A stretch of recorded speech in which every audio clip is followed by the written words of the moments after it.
Mumbai university से BA, दुनिया की सबसे बड़ी यूनिवर्सिटी कोलंबिया से एमए और PhD, London school of economics and political science से डॉक्टर ऑफ साइंस और मास्टर ऑफ साइंस की डिग्री, और एट लास्ट ग्रेज इन से बैरिस्टर इन लॉ की डिग्री। कौन हो सकता है इतना पढ़ा लिखा? अगर मैं आपको ना बताऊं तो आपको क्या लगेगा, कोई बड़े बाप की औलाद होगी इतना पढ़ा लिखा, लेकिन नहीं, यह वो शख्स है जिसके पास कोई सुख सुविधा नहीं थी। तो आज मैं बात करने वाला हूं इंडिया के first law and justice minister and architect of Indian constituency, Baba Saheb doctor Bhimrao Ambedkar.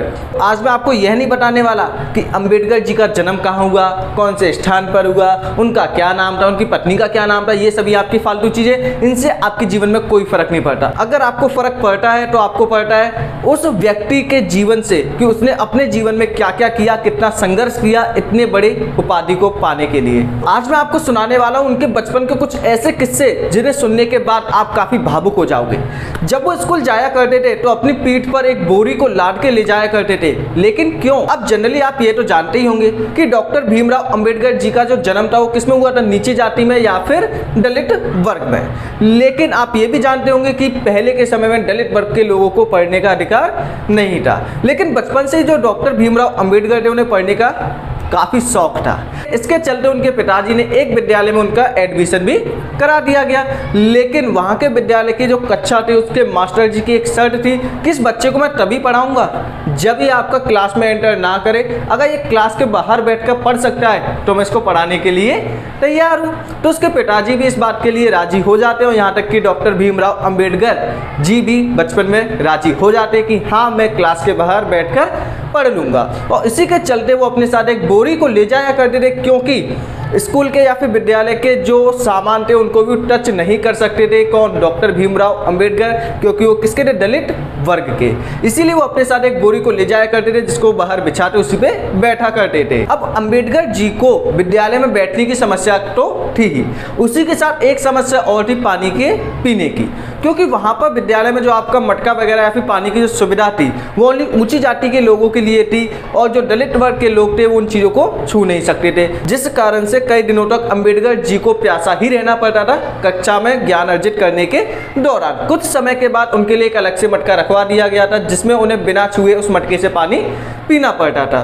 कई कई दिन ऐसा भी होता था कि जो व्यक्ति भीम के मटके को वहां पर अलग से रखता था, अगर वो छुट्टी पे चला जाए तो कोई और ऐसा व्यक्ति नहीं था जो उनके लिए पानी ला सके, जिस कारण से कई दिनों तक उन्हें प्यासा भी रहना पड़ता था अपने ही विद्यालय में। इन सभी समस्याओं को झेलते हुए उन्होंने अपने प्रारंभिक ज्ञान को अर्जित किया। एक बार क्या हुआ, बचपन में जब अंबेडकर जी को प्यास लगी तो उन्होंने एक कुएं से जाके पानी पी लिया। जब अपर कास्ट के लोगों ने ये देखा तो उन्हें क्या लगा, ये काफी ज्यादा बुरा लगा। उन्हें लगा कि एक दलित वर्ग के इंसान ने हमारे कुएं को छू दिया है, तो हमारा जो कुआं है वो कैसा हो गया, अपवित्र हो गया, जिसके कारण भीम को काफी ज्यादा मार भी खानी पड़ी थी अपर कास्ट के लोगों के द्वारा। सोच के देखिएगा कैसा लगता होगा उन लोगों को उस समय, जिस समय उन्हें पानी पीने तक का भी अधिकार नहीं था। इतने ज्यादा संघर्षों में बीता हुआ है अंबेडकर जी का जीवन। अब एक घटना और भी है जो अंबेडकर के जीवन से काफी ज्यादा प्रभावित है। वो क्या है कि एक बार अंबेडकर जी ने फैसला किया कि क्यों ना मैं चोरी करके कुछ पैसे अर्जित करूं, ताकि मैं यहाँ से किसी दूसरे शहर में जाके मजदूरी कर सकूं या फिर किसी फैक्ट्री में जाके कोई काम कर सकूं, क्योंकि यहाँ पर उन्हें कई सारी चीज़ों का सामना करना पड़ रहा था, जैसे छुआछूत हो गई या फिर कुएं से पानी पीने वाला हो गया या फिर विद्यालय में। तो एक बार को तो उन्होंने अपना मन बना लिया था कि इस गाँव को छोड़ के वो किसी बड़े शहर में चले जाएंगे और किसी फैक्ट्री में काम करेंगे। इसके लिए उन्होंने क्या किया, एक आंटी का या फिर किसी महिला का पर्स चोरी किया।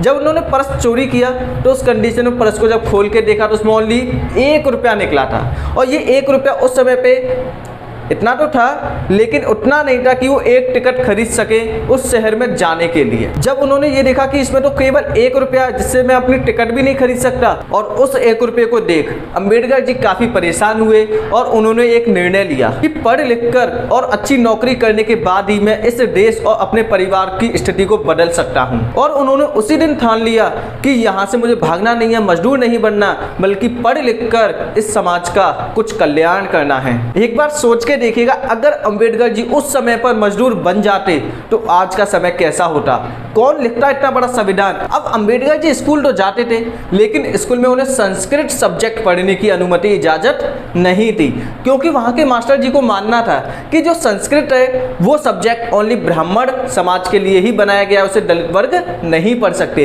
इसीलिए उन्हें संस्कृत सब्जेक्ट से भी वंचित रखा गया। लेकिन आगे चल के उन्होंने संस्कृत में ही डिग्री हासिल की। इतने कठिन संघर्षों के बाद भी डॉक्टर भीमराव अंबेडकर रुके नहीं और उन्होंने आगे की पढ़ाई करने के लिए दूसरे शहर चले गए। बात है 110 साल पुरानी 1909 या 1908 के लगभग की होगी, जिस समय उन्होंने अपने इंटर की क्वालिफिकेशन को कंप्लीट किया, वो भी इंग्लिश सब्जेक्ट से, वो भी इंग्लिश भाषा से।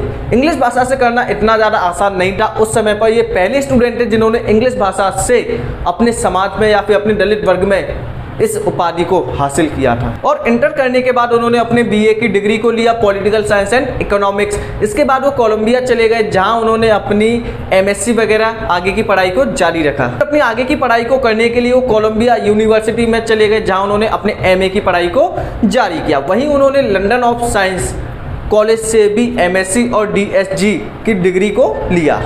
और इंटर क्वालिफिकेशन को करने के बाद उन्होंने बीए की पॉलिटिकल साइंस एंड इकोनॉमिक्स से। फिर भी वो यहाँ पर रुके नहीं, उन्होंने अपनी आगे की पढ़ाई करने के लिए विदेश चले गए, कोलंबिया ऑफ यूनिवर्सिटी, जहाँ से उन्होंने अपनी एमए की किससे, पॉलिटिकल साइंस होगी, आपकी हिस्ट्री होगी, इकोनॉमिक्स जैसे सब्जेक्ट से। वहीं उन्होंने आगे की पढ़ाई के लिए लंदन ऑफ साइंस जैसे स्कूल में चले गए, जहाँ उन्होंने डिग्री ली किसकी, doctor of science and master of science की। अब देखो, इतनी डिग्री लेने के बाद अगर डॉक्टर भीमराव अंबेडकर जी चाहते तो वहीं पर सेटल होकर एक अच्छी सैलरी वाली जॉब को कर रहे होते और एक अच्छा जीवन यापन कर सकते थे। लेकिन डॉक्टर भीमराव अंबेडकर ने अपने उस सुखी जीवन को नहीं चुना, बल्कि उन्होंने चुना एक संघर्ष भरे जीवन को और अपने समाज के लिए कुछ करने की इच्छा को। और एट लास्ट वो चले गए ग्रेस इन में, जहां उन्होंने लॉ की पढ़ाई की और बैरिस्टर बन भारत लौट आए, क्योंकि उनके अंदर एक जिद थी कि अपने समाज के निचले हिस्से के लोगों को समान अधिकार दिलाने की। और इसी बीच अंबेडकर जी की शादी भी हुई रमाबाई से और साथ ही 4 संतान भी पैदा हुई। लेकिन समय के साथ उनकी पत्नी और चारों संतान परलोक सिधार गए, क्योंकि अंबेडकर जी के पास इतना पैसा नहीं था कि वो उनका इलाज करा पाए। और बात यही नहीं रुकी थी, जब बैरिस्टर की डिग्री लेकर भारत लौटकर आए तो उन्हें आर्मी में एक ऑफिसर पोस्ट पर जॉब मिल गई डॉक्टर भीमराव अंबेडकर जी को। अब जॉब तो मिल गई थी, अच्छी सैलरी भी मिल रही थी, लेकिन आज भी छुआछूत की बीमारी उसी तरीके से भारत देश में चल रही थी। वो और भी देशों में गए थे, लेकिन वहां उन्हें ऐसी कोई भी हैरेसमेंट नहीं मिली जो उन्हें भारत देश में देखने को मिल रही थी। अब देखो, आर्मी में वो ऑफिसर पोस्ट पे आ तो गए थे, लेकिन उस समय पर जब पियोन वगैरह कोई उन्हें फाइल लेने आता तो दूर से ही फेंक के फाइल दी जाती थी उन्हें, ताकि वो उनसे कोई टच ना हो, ताकि वो अपवित्र ना हो जाए। जैसे कि उन्हें ऑफिस में सभी के लिए पानी पीने की सुविधा थी, लेकिन अंबेडकर जी के लिए पानी पीने की कोई सुविधा नहीं थी। अगर थी भी तो काफी दूर रखा होता था उनके लिए मटका वगैरह। नेक्स्ट, यहीं पर जो आपके खाने का जो लंच टाइम था, उस समय डॉक्टर भीमराव अंबेडकर जी को लंच के लिए काफी दूर जाना पड़ता था, ऑफिस को छोड़कर वहां पे अपना लंच करना पड़ता।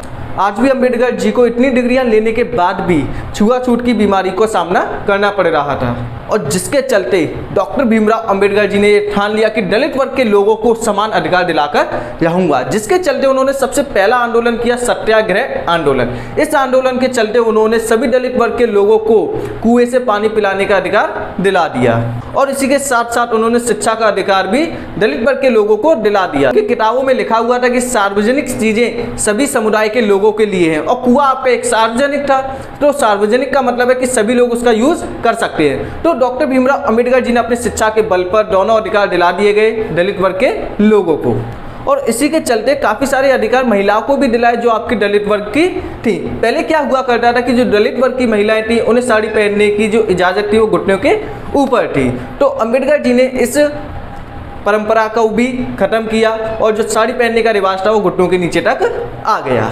और साथ ही साथ दलित वर्ग के लोगों को आरक्षण भी दिला दिया, ताकि समाज में उनकी कोई हैसियत वगैरह बन सके, ताकि समाज में वो भी किसी से कम ना हो। तो आज की वीडियो आपको कैसी लगी कमेंट सेक्शन में लिखना ना भूलिएगा। आपके क्या विचार हैं डॉक्टर भीमराव अंबेडकर के जीवन से, क्या क्या संघर्ष किए, क्या आप उनके बराबर संघर्ष कर सकते हो, कमेंट सेक्शन में लिखना ना भूलिएगा।